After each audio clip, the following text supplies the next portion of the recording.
तो इस प्रश्न में आपसे पूछ रहे हैं अभी हाल ही में ईरानी ट्रॉफी 2023 को किसने जीता है? तो आंसर होगा शेष भारत ने। ईरानी ट्रॉफी 2023। अच्छा, पहला पॉइंट तो यही आ जाएगा, ईरानी ट्रॉफी, इसका संबंध किस खेल से है? क्रिकेट से है। फाइनल हुआ था शेष भारत और मध्य प्रदेश के बीच में।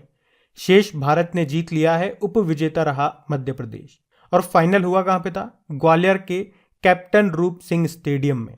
और ये इसका कौन सा संस्करण था? 59 नंबर का एडिशन था। ये भारत में प्रथम श्रेणी क्रिकेट प्रतियोगिता है। अब कुछ इंपॉर्टेंट पॉइंट्स मैं आपको रिवाइज कराऊंगा। वैसे मध्य प्रदेश से आपको याद होगा अभी खेलो इंडिया यूथ गेम्स का जो 5वां संस्करण वो मध्य प्रदेश में ही हुआ था और उसमें टॉप पे महाराष्ट्र था।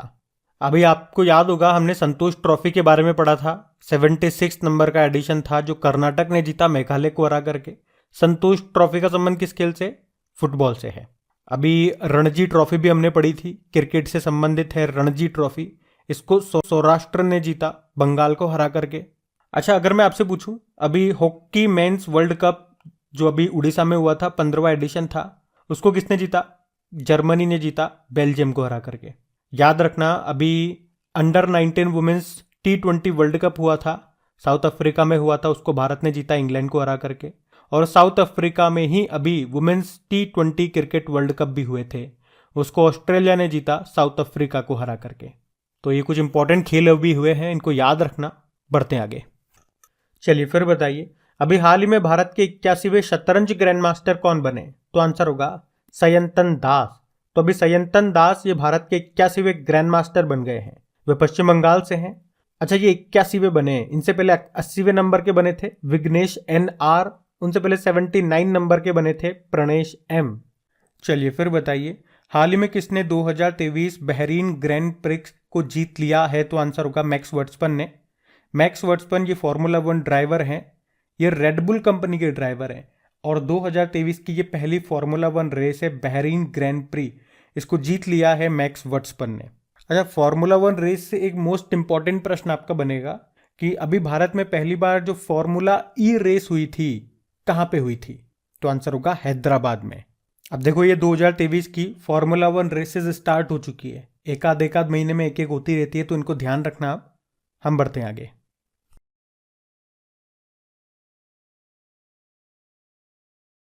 तो इस प्रश्न में आपसे पूछ रहे हैं हाल ही में किसे प्रित्जकर आर्किटेक्चर पुरस्कार के रूप में चुना गया है?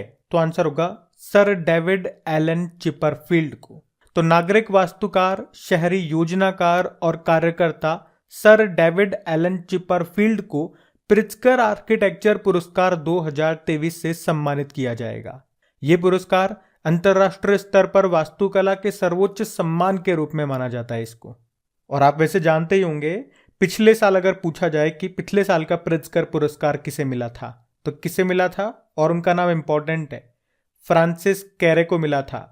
और ये अवार्ड पाने वाले वो पहले अफ्रीकी बने थे।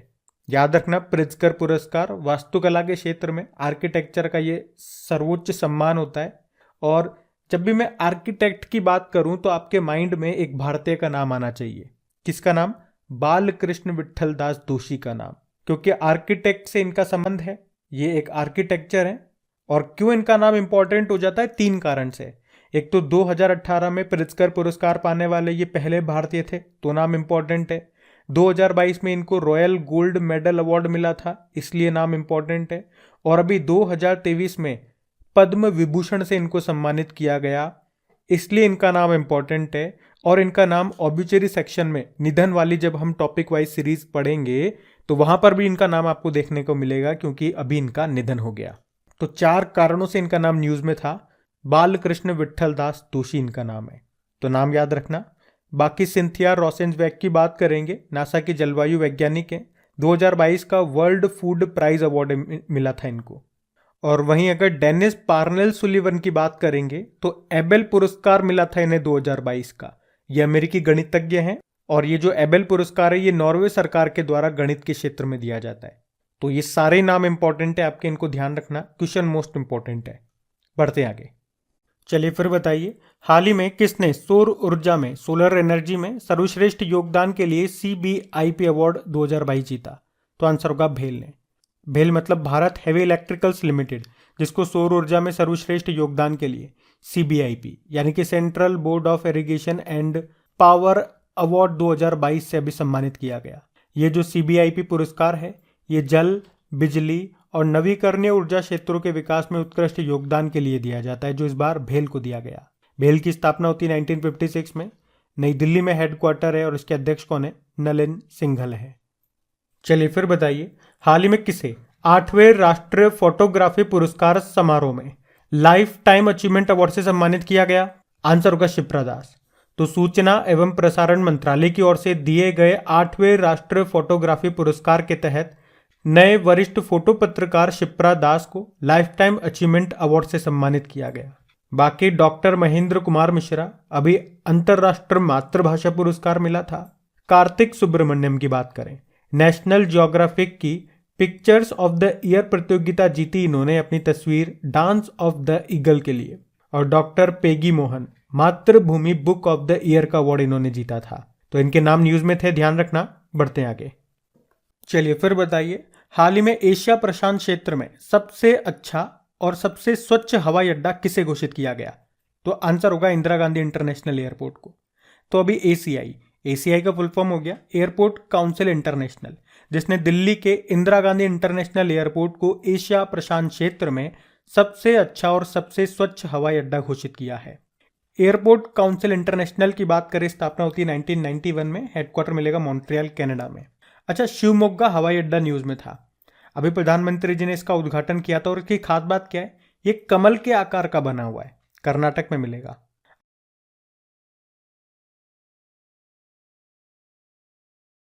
चलिए फिर बताइए, अभी हाल ही में कमांडर नियुक्ति पाने वाली पहली महिला इंडियन एयरफोर्स अधिकारी कौन बनी है? तो आंसर होगा शालिजा धामी।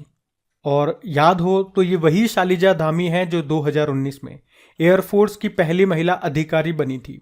और अभी इन्हें फ्लाइंग यूनिट के फ्लाइट कमांडर पद पर प्रमोट कर दिया गया।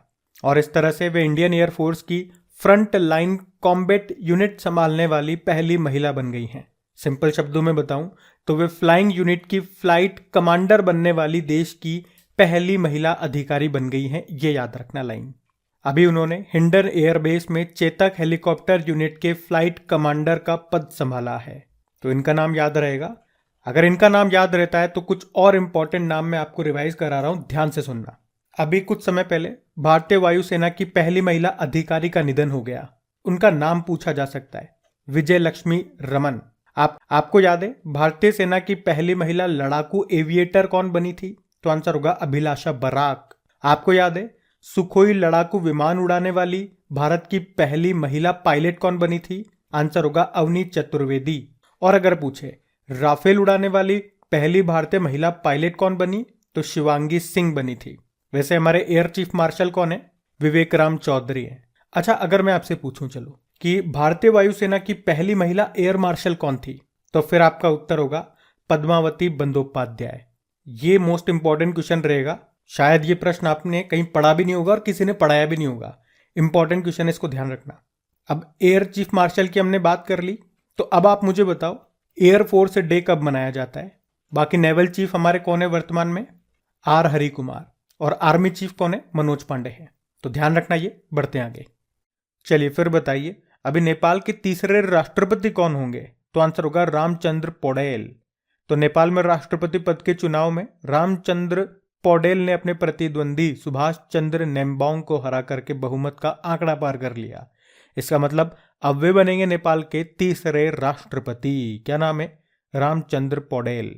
आप जानते हो अभी नाइजीरिया के प्रेसिडेंट बने थे बोला टिनुबू, वियतनाम के नए प्रेसिडेंट बने वो वान थुओंग, और फिजी के नए प्रधानमंत्री बने थे सितविनी राबुका। चलिए फिर बताइए, अभी हाल ही में एक्सिस म्यूचुअल फंड के MD CEO किसे नियुक्त किया गया? तो आंसर होगा बी गोप कुमार को। तो अभी बी गोप कुमार, इनको 3 सालों के लिए एक्सिस म्यूचुअल फंड का MD CEO नियुक्त किया गया। किनकी जगह लेंगे? चंद्रेश निगम की। आप जानते हो अभी हमारे 28वें CGA controller general of accounts यानी कि लेखा महानियंत्रक बने SS दुबे, फिक्की के महासचिव बने शैलेश पाठक, और हमारे जो कंट्रोलर एंड ऑडिटर जनरल हैं गिरीश चंद्र मुर्मू। अभी इंटरनेशनल लेबर ऑर्गेनाइजेशन के बाहरी लेखा परीक्षक यानी कि एक्सटर्नल ऑडिटर इनको बनाया गया। तो ये नाम भी न्यूज में थे, इनको भी याद रखना। बढ़ते हैं आगे। चलिए फिर बताइए, मेघालय के नए मुख्यमंत्री कॉनराड संगमा ये किस राजनीतिक दल से हैं? तो आंसर होगा नेशनल पीपुल्स पार्टी। तो नेशनल पीपुल्स पार्टी के प्रमुख कॉनराड संगमा ने लगातार दूसरी बार मेघालय के मुख्यमंत्री के रूप में शपथ ली है। वे 13वें मुख्यमंत्री बने हैं मेघालय के। वैसे अभी त्रिपुरा के दूसरी बार मुख्यमंत्री बन गए मणिक शाह, और नागालैंड के भी अभी फिर से मुख्यमंत्री बन गए हैं नेफ्यू रियो। तो ये भी ध्यान रखना। चलिए फिर बताइए, हाल ही में कतर का नया प्रधानमंत्री किसे नियुक्त किया गया? तो आंसर होगा शेख मोहम्मद को। तो अभी कतर के अमीर शेख तमीम बिन हमद अल थानी ने, जो विदेश मंत्री हैं शेख मोहम्मद बिन अब्दुल रहमान अल थानी, इनको देश का नया प्रधानमंत्री नियुक्त किया है। इससे पहले जो प्रधानमंत्री थे शेख खालिद, उन्होंने इस्तीफा दे दिया था। उसके बाद ये शेख मोहम्मद बन गए हैं कतर के नए प्रधानमंत्री। अच्छा, ये तो है शेख मोहम्मद, और एक हमने पढ़ा था मोहम्मद शहाबुद्दीन, ये बांग्लादेश के अभी नए प्रेसिडेंट बने थे। और क्रिस हेपकिंस ये न्यूजीलैंड के प्रधानमंत्री बने। फिर बताइए, हाल ही में कुवैत के फिर से प्रधानमंत्री किसे नियुक्त किया गया? तो आंसर होगा शेख अहमद नवाफ अल अहमद अल सबाह को। तो अभी कुवैत के जो क्राउन प्रिंस हैं, उन्होंने शेख अहमद नवाफ को फिर से कुवैत का प्रधानमंत्री नियुक्त किया है। अच्छा, कुवैत से एक नाम आपको और याद रखना है, जो ओपेक है उसके नए सेक्रेटरी जनरल बने थे वो कुवैत से ही हैं। उनका नाम क्या है? हेथम अल घेस। अभी हमने पढ़ा था कतर के नए प्रधानमंत्री बने शेख मोहम्मद, और अभी बांग्लादेश के प्रेसिडेंट बने थे मोहम्मद शहाबुद्दीन। वैसे कुवैत की कैपिटल होती है कुवैत सिटी और करेंसी होती है कुवैती दिनार। ध्यान रखना। ये बढ़ते आगे। अगला प्रश्न है, अभी हाल ही में न्यूयॉर्क कोर्ट में पहले भारतीय अमेरिकी जज कौन बने? तो आंसर होगा अरुण सुब्रमण्यम। तो अभी अरुण सुब्रमण्यम को न्यूयॉर्क में मैनहट्टन फेडरल डिस्ट्रिक्ट कोर्ट का पहला भारतीय अमेरिकी जज नियुक्त किया गया है। क्या नाम है? अरुण सुब्रमण्यम। अच्छा, अरुण से याद आएगा अरुणा मिलर का नाम। ये अरुण है, ये अरुणा है। अरुणा मिलर ये भी अमेरिका में ही जो मैरीलैंड नाम की जगह, वहां पे लेफ्टिनेंट गवर्नर का पद संभालने वाली पहली भारतीय अमेरिकी बनी थी। Sushmita Shukla federal reserve bank की पहली उपाध्यक्ष बनी, और मनप्रीत मोनिका सिंह ये अमेरिका में पहली महिला सिख न्यायाधीश बनी थी।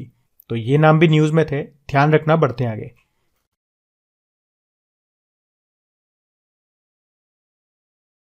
चलिए फिर बताइए, हाल ही में India's struggle for independence Gandhian era नाम की बुक को किसने लिखा? आंसर होगा पी ज्योतिमणि ने। तो अभी सुप्रीम कोर्ट के जो न्यायाधीश हैं वी राम सुब्रमण्यम, उन्होंने इस बुक को लॉन्च किया जिसका नाम है India's struggle for independence Gandhian era. और इस बुक को किसने लिखा? तो मद्रास हाईकोर्ट के पूर्व न्यायाधीश पी ज्योतिमणि और तमिलनाडु के पच्चीयप्पा कॉलेज में इतिहास के पूर्व प्रोफेसर रहे जी बालन ने लिखा है। ये बुक आज की स्थिति में महात्मा गांधी जी की प्रासंगिकता जैसे पहलू शामिल हैं इस बुक में। अच्छा, सलमान रुश्दी का नाम याद है? इंपॉर्टेंट है। अभी इनकी बुक आई है victory city. Meghnath Desai the poverty of political economy नाम की बुक लिखी। और अरविंद मंडलोई की बात करें तो जादूनामा नाम से बुक लिखी है, और ये बुक जावेद अख्तर के ऊपर है, उनके ऊपर लिखी गई है। चलिए फिर बताइए, अभी हाल ही में इंडियाज वैक्सीन ग्रोथ स्टोरी नाम की बुक को किसने लिखा? तो आंसर होगा सज्जन सिंह यादव ने। तो अभी हमारे जो हेल्थ मिनिस्टर है मनसुख मांडविया, अभी उन्होंने वर्ल्ड बुक फेयर 2023 विश्व पुस्तक मेले 2023 में ये बुक को लॉन्च किया जिसका नाम है इंडियाज वैक्सीन ग्रोथ स्टोरी। इस बुक को लिखा है भारत सरकार के अतिरिक्त सचिव सज्जन सिंह यादव ने। मैंने बोला अभी विश्व पुस्तक मेला 2023 वर्ल्ड बुक फेयर 2023, इसका आयोजन कहाँ हुआ? प्रगति मैदान नई दिल्ली में। आप जानते हो संजीव सान्याल, इन्होंने रिवॉल्यूशनरीज नाम की बुक लिखी थी जिसको हमारे गृह मंत्री अमित शाह ने लॉन्च किया था। किरण बेदी, इंपॉर्टेंट है नाम, फियरलेस गवर्नेंस नाम की बुक लिखी थी इन्होंने। और शशि थरूर ने अंबेडकर अ लाइफ नाम से बुक लिखी है। ध्यान रखना ये भी। बढ़ते आगे। चलिए फिर बताइए, अभी हाल ही में braving a viral storm India's covid vaccine story नाम की बुक को किसने लिखा? तो दो जनों ने लिखा है इस बुक को, आशीष चांदोरकर और सूरज सुधीर ने। और हमारे जो हेल्थ मिनिस्टर है मनसुख मांडविया, उन्होंने इस बुक को लॉन्च किया। बुक का नाम याद रखना, braving a viral storm India's covid vaccine story. तो इस बुक में भारत की कोरोना से लड़ाई और कठिन हालात में वैक्सीन बनाने की चुनौतियों की अंदर की कहानी बताई गई है, आशीष चांदोरकर और सूरज सुधीर ने इस बुक को लिखा है, तो ये ध्यान रखना। बढ़ते हैं आगे। चलिए फिर बताइए, अभी हाल ही में मुंडका उपनिषद द ब्रिज टू इमॉर्टेलिटी नाम की बुक को किसने लिखा? डॉक्टर कर्ण सिंह ने। तो जो हमारे उपराष्ट्रपति हैं कौन? जगदीप धनखड़। उन्होंने इस बुक को लॉन्च किया है और इस बुक को लिखा है डॉक्टर कर्ण सिंह ने। वे 1952 तक जम्मू कश्मीर के राजकुमार राज प्रतिनिधि थे। वे जम्मू कश्मीर की रियासत के अंतिम शासक रहे महाराजा हरि सिंह और महारानी तारा देवी के पुत्र हैं। वे काफी सालों तक बनारस हिंदू विश्वविद्यालय और जम्मू कश्मीर विश्वविद्यालय के चांसलर भी रह चुके हैं और अभी उन्होंने ये बुक लिखी है मुंडका उपनिषद द ब्रिज टू इमॉर्टेलिटी। अच्छा, एक एग्जाम का प्रश्न मैं आपको करवाता हूं। एक बार प्रश्न पूछा गया था परीक्षा में कि कौन सा ग्रंथ कश्मीर के राजाओं के इतिहास से संबंधित है? तो आंसर होगा राज तरंगिणी। इसे 1148 में कल्हण ने संस्कृत में लिखा था। अच्छा, एक और प्रश्न कई बार एग्जाम में पूछा जाता है कि सत्यमेव जयते शब्द ये किस ग्रंथ से लिया गया? तो आंसर होगा मुंडका उपनिषद से। ये दोनों प्रश्न एग्जाम में पूछे गए प्रश्न है, तो ध्यान रखना इनको। बाकी गीतांजलि श्री, इन्होंने एक उपन्यास लिखा रेत की समाधि, इंग्लिश में बोलोगे तो टॉम्ब ऑफ सैंड, जिसको ट्रांसलेट किया था डेजी रॉकवेल ने, और इन दोनों को मिला है अंतरराष्ट्रीय बुकर पुरस्कार 2022 का। अभी अभय के इन्होंने बुक लिखी है the book of Bihari literature नाम से। मेघनाथ देसाई राजनीतिक अर्थशास्त्र की गरीबी नाम से इन्होंने बुक लिखी है। तो ये पॉइंट्स भी ध्यान रखना। बढ़ते आगे।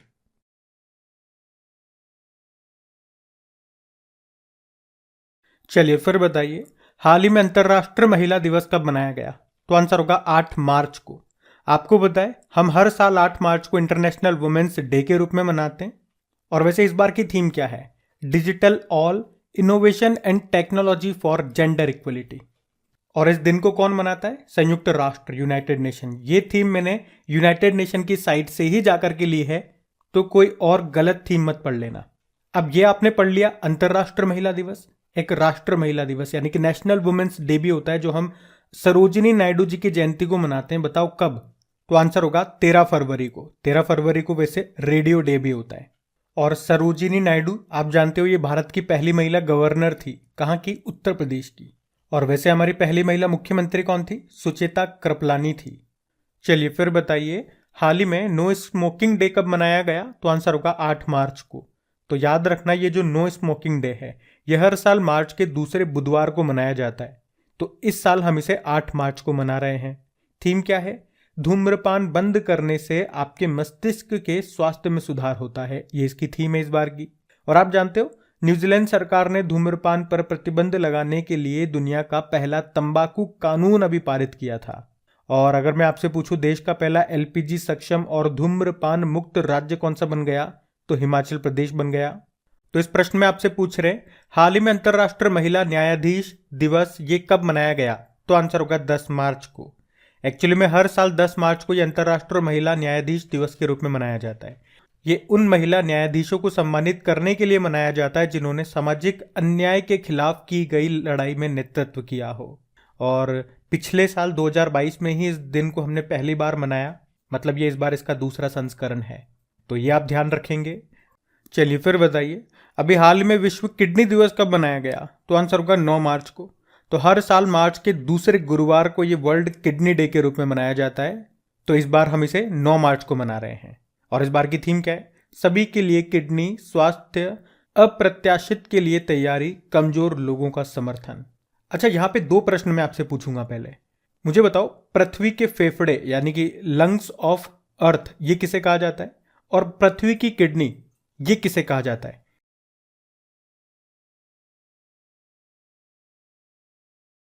चलिए फिर बताइए, अभी हाल ही में अखिल भारतीय महिला लोक कला सम्मेलन का आयोजन कहाँ किया गया? तो आंसर होगा मुंबई में। तो अभी 8 मार्च 2023 को मुंबई के प्रभा देवी में रविंद्र नाट्य मंदिर में अखिल भारतीय महिला लोक कला सम्मेलन का आयोजन किया गया। इस सम्मेलन का आयोजन संगीत नाटक अकादमी और पीएल देश पांडे महाराष्ट्र कला अकादमी के सहयोग से किया गया। चलिए फिर बताइए, अभी 23वां राष्ट्रमंडल कानून सम्मेलन ये किस राज्य में आयोजित किया गया? तो आंसर होगा गोवा में। गोवा के राज्यपाल कौन है? पीएस श्रीधरन पिल्लई।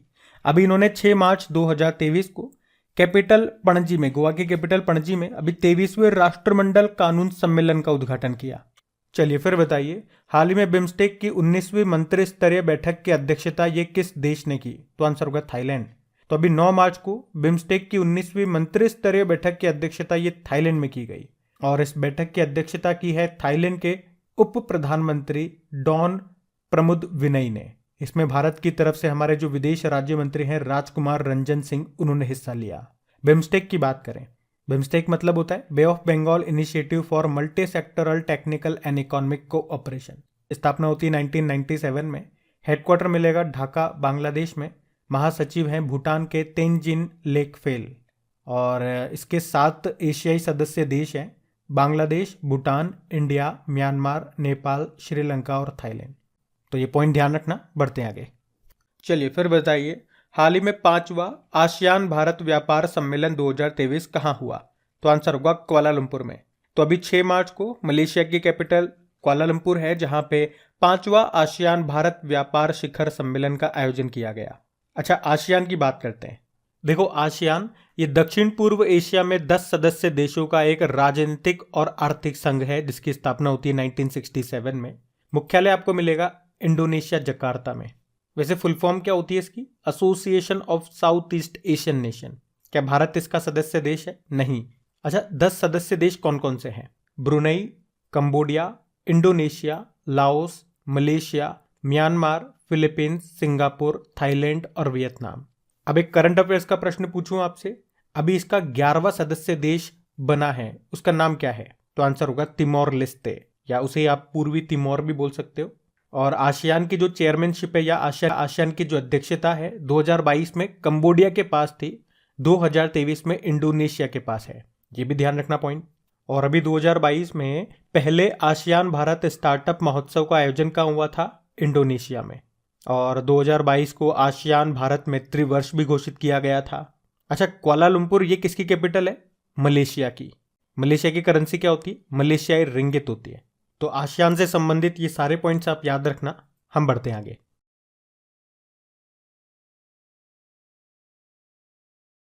चलो फिर बताओ, हाल ही में किस राज्य में अभी अट्टुकल पोंगल उत्सव मनाया गया? आप जानते हो ये केरल में मनाया जाता है। केरल की राजधानी है तिरुवनंतपुरम। अभी वहीं पे 7 मार्च 2023 को अट्टुकल पोंगल उत्सव ये शुरू हुआ। 10 दिनों तक ये चलने वाला त्यौहार है। इसमें अट्टुकल मंदिर में काफी संख्या में महिलाएं इकट्ठी होती है और भगवती देवी की पूजा करती है, उन्हें भोग चढ़ाती है। और जो वो प्रसाद जो भोग चढ़ाती है उसी को पोंगल कहा जाता है। और याद रखना, ये महिलाओं का सबसे बड़ा त्योहार है। मैंने कहा ना, काफी संख्याओं में महिलाएं यहाँ पे एकत्रित होती है। इसीलिए ये जो अट्टुकल मंदिर है इसको महिलाओं का सबरीमाला भी कहा जाता है। सबरीमाला आपको पता है ना, वहाँ पे महिलाओं का जाना निषेध है, वहाँ पे पुरुषों को ही अनुमति है, तो पुरुष ज्यादा इकट्ठे होते हैं वहाँ पे। इसी तरह से यहाँ पे महिलाएं इकट्ठी हो रही है तो हमने इसको एक संज्ञा दे दी, महिलाओं का सबरीमाला। ध्यान रख लेना, क्या पता कभी पूछ ले एग्जामिनर। और सबरीमाला मंदिर आप जानते ही हो केरल में। और कौन सा मेला लगता है वहाँ पे? मक्कर विलक्कु त्योहार। और सबरीमाला मंदिर आप जानते ही हो केरल में है, वहाँ पे लगता है मक्कर विलक्कु त्योहार मनाया जाता है। अच्छा, ये तो हो गया अट्टुकल पोंगल। एक पोंगल त्योहार भी होता है, वो तमिलनाडु में मनाते हैं। वैसे केरल में त्रिशूर पूरम फेस्टिवल भी मनाया जाता है। ओणम फेस्टिवल ये भी केरल में मनाया जाता है। अगला प्रश्न है, हाल ही में किस राज्य में याओशांग उत्सव ये मनाया गया? तो आंसर होगा मणिपुर में। इसे याओशांग कह दो या योसांग भी इसे बोलते हैं। ये मणिपुर के प्रमुख त्योहारों में से एक है। ये त्योहार आमतौर पर होली के समय ही मनाया जाता है।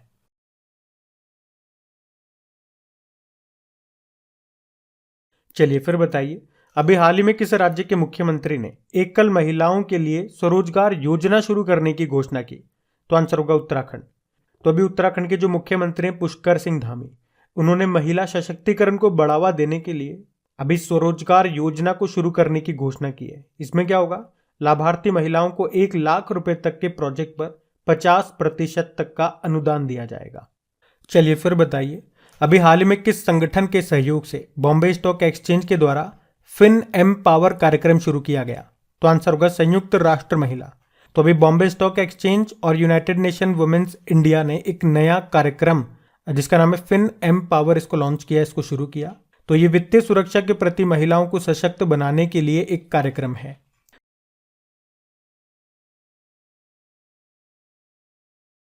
चलिए फिर बताइए, मार्च 2023 में फ्रिंजेक्स 2023 संयुक्त अभ्यास का आयोजन ये कहां पे किया गया? तो आंसर होगा केरल में। ये है फ्रिंजेक्स एक्सरसाइज। और ये किन किन के बीच हुआ? फ्रांस और भारत के बीच में हुआ। ये पहली बार हो रहा है। कहां पे हुआ अभी? ये केरल के तिरुअनंतपुरम में अभी 7 और 8 मार्च को हुआ ये।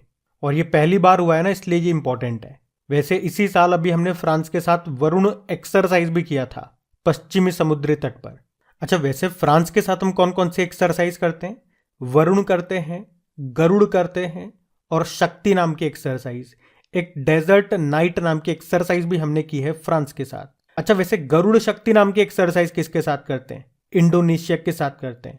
और समुद्र शक्ति ये हम करते हैं, ये भी इंडोनेशिया के साथ करते हैं। एक उदार शक्ति भी हमने किया मलेशिया के साथ में। एक मित्र शक्ति भी होती है, वो हम श्रीलंका के साथ करते हैं। और मित्र से याद रखना, एक मैत्री एक्सरसाइज होती है, वो हम थाईलैंड के साथ करते हैं। और ऑपरेशन शक्ति क्या था? ये दूसरा परमाणु परीक्षण था जो पोखरण में हुआ था 1998 में। पहला स्माइलिंग बुद्धा था 1974 में हुआ था। अभी चलिए फिर बताइए, अभी हाल ही में जारी चुनावी लोकतंत्र सूचकांक में भारत किस स्थान पे रहा? तो आंसर होगा 108वें स्थान पे। यहां बात कर रहे हैं चुनावी लोकतंत्र सूचकांक 2023, इलेक्टोरल डेमोक्रेसी इंडेक्स 2023 की। इसको जारी किया है वी डैम इंस्टीट्यूट ने और इसमें भारत 108वें स्थान पर है। पिछले साल भारत 100वें स्थान पे था, तो और नीचे आ गया। मतलब भारत को तंजानिया, बोलीविया, मैक्सिको, सिंगापुर, यहां तक कि नाइजीरिया जैसे देशों से भी नीचे रखा है। टॉप पे किसको रखा है फिर?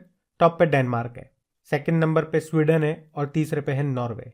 वैसे आप जानते हो अंतरराष्ट्रीय लोकतंत्र दिवस कब मनाया जाता है? डेमोक्रेसी डे 15 सितंबर को।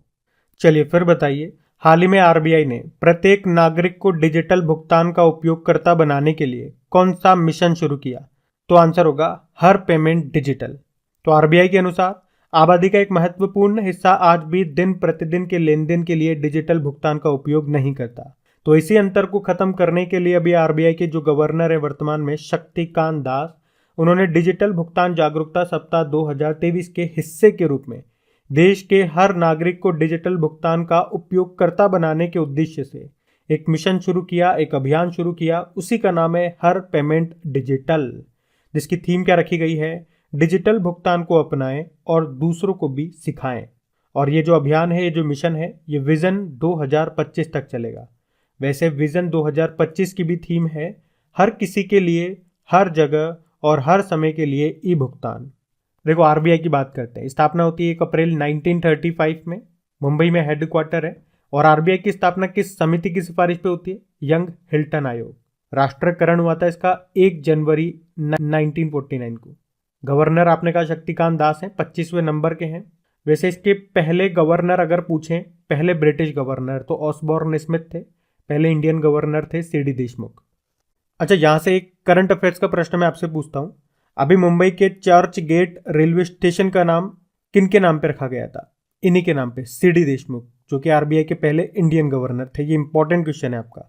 तो इस प्रश्न में आपसे पूछ रहे हैं अभी हाल ही में किसके द्वारा हाई सी ट्रीटी पर हस्ताक्षर किए गए? तो आंसर होगा यूनाइटेड नेशन। अच्छा, पहले हम ये समझते हैं कि ये हाई सी क्या होता है।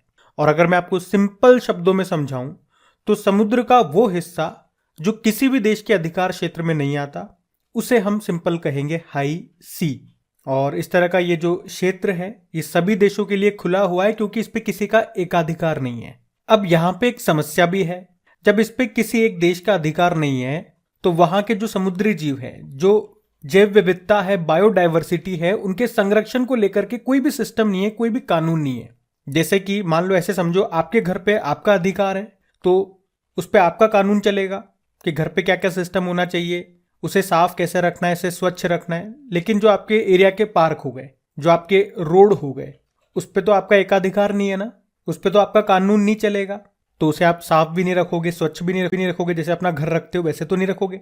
तो उनकी साफ सफाई करने के लिए या उनका ध्यान रखने के लिए एक अलग व्यवस्था की गई। जैसे कि उनके लिए नगर निगम बनाया गया, वो उनकी साफ सफाई का ध्यान रखता है, वहाँ पे उसके लिए कानून बनाता है कि भाई यहाँ पे शादी वगैरह करनी है, फंक्शन करना है तो साफ सफाई, जो भी मतलब उनके होते हैं XYZ, उसी को कंपेयर करके बस मैंने आपको एक उदाहरण दिया है। अगर हम यहाँ पे आए अपने क्वेश्चन में, तो हाई सी हमने समझ लिया, तो इसकी सुरक्षा के लिए, इसे कंट्रोल करने के लिए कुछ नियम कानून बनाने होंगे। और उसी के लिए अभी संयुक्त राष्ट्र के जितने भी सदस्य देश हैं उन्होंने अभी हाई सी ट्रीटी पर हस्ताक्षर किए हैं और इस समझौते में यह तय किया गया है कि एक संस्था बनाई जाएगी जो अंतरराष्ट्रीय जल क्षेत्र में मरीन डायवर्सिटी के संरक्षण का काम करेगी। उम्मीद करूंगा आप समझ गए होंगे। अगर हाँ तो वीडियो को जल्दी से लाइक कर दीजिए और अपने सभी दोस्तों के साथ में इसको शेयर कर दीजिए। अब हम संयुक्त राष्ट्र यूनाइटेड नेशन के बारे में बात करते हैं। देखो, यूनाइटेड नेशन की स्थापना होती है 24 अक्टूबर 1945 में, इसलिए यूनाइटेड नेशन डे आप 24 अक्टूबर को मनाते हो। हेडक्वार्टर न्यूयॉर्क में है और उसके सेक्रेटरी जनरल है एंटोनियो गुतेरेस, जो खुद पुर्तगाल से हैं। चलिए फिर बताइए, अभी हाल ही में किस राज्य ने सबसे अधिक संख्या में हस्तलिखित नोट्स के लिए गिनीज वर्ल्ड रिकॉर्ड बनाया? तो आंसर होगा असम ने। एक्चुअली में हुआ क्या, अभी असम सरकार ने अहोम वंश के महान योद्धा लचित बोरफुकन की 400वीं जयंती के उपलक्ष्य में राज्य के सभी लोगों से अपील की थी कि लचित बोरफुकन के बारे में कुछ लिखें और इसे पोर्टल पर अपलोड करें। उसके बाद बड़ी संख्या में लोगों ने इसमें पार्टिसिपेट किया और उसके बाद बना एक रिकॉर्ड। तो 42,94,350 हस्तलिखित नोट्स के साथ, हस्तलिखित नोट मतलब हाथ से लिखे हुए नोट्स, हाथ से लिखे हुए निबंध, उनके बारे में निबंध लिखे गए, उनके बारे में जो भी लोगों ने लिखा वो इतने थे, संख्या में इतने थे। अरे कहना क्या चाहते हो? तो इतने हस्तलिखित नोट्स के साथ असम ने गिनीज वर्ल्ड रिकॉर्ड बनाया। तो ये कहना चाहता है प्रश्न। चलिए फिर बताइए, अभी मार्च 2023 में जम्मू कश्मीर में भारतीय सेना ने किस जिले में सबसे ऊंचा प्रतिष्ठित राष्ट्रीय ध्वज स्थापित किया? तो आंसर होगा डोडा। तो अभी भारतीय सेना ने जम्मू कश्मीर के डोडा जिले में सबसे ऊंचा तिरंगा 100 फीट ऊंचे खंबे पर लगाया है और सेना के डेल्टा फोर्स के जो जनरल ऑफिसर हैं, commanding major general Ajay Kumar, उन्होंने इसे फहराया। उन्होंने देश की सेवा में शहीद हुए सैनिकों के परिजनों को भी सम्मानित किया। अच्छा, अगर मैं आपसे पूछूं कि दुनिया का सबसे ऊंचा रेलवे आर्च ब्रिज ये कहां बन रहा है? जम्मू कश्मीर में। इसके नीचे चेनाब नदी है, तो आप कहोगे चेनाब नदी के तल से इसकी ऊंचाई है 359 मीटर, इतना ऊंचाई है।